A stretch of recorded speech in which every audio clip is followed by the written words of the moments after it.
Hello friends, ఈరోజు మనం Kegel exercise గురించి తెలుసుకుందాం.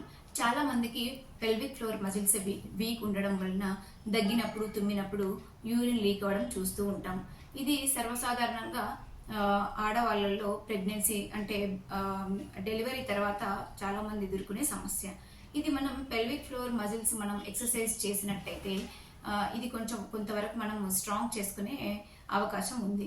ఈ పెల్విక్ ఫ్లోర్ మజిల్స్ తో చేసే ఎక్సర్సైజ్ ని మనం కెగెల్ ఎక్సర్సైజ్ అంటాం. ఈ కెగెల్ ఎక్సర్సైజ్ లో మనం ఇప్పుడు యూరిన్ వెళ్ళేటప్పుడు మనము ఏవైతే యూరిన్ ఫ్లో మధ్యలో ఆపుతామో అప్పుడు కొన్ని మజిల్స్ మనకు స్ట్రాంగ్ అవుతాయి. అవే మనకు ఈ పెల్విక్ ఫ్లోర్ మజిల్స్. అలా ఆపి ఆ తర్వాత మనం ఒక 3 to 5 సెకండ్స్ పాటు ఆపి ఉంచాలి. ఆ తర్వాత మనం వదులు చేయాలి. ఇలా అప్పుడు కూడా మళ్ళీ 3 to 5 సెకండ్స్ మీరు కౌంట్ చేసుకోవాలి.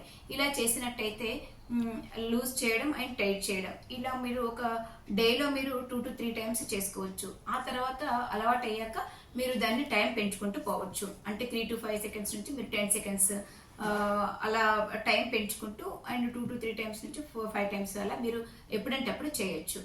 దీనివల్ల మీకు పెల్విక్ ఫ్లోర్ మజిల్స్ మీకు స్ట్రెంగ్త్ అవుతాయి. ఇలాంటి మరిన్ని చిట్కాల కోసం నన్ను ఫాలో అవ్వండి.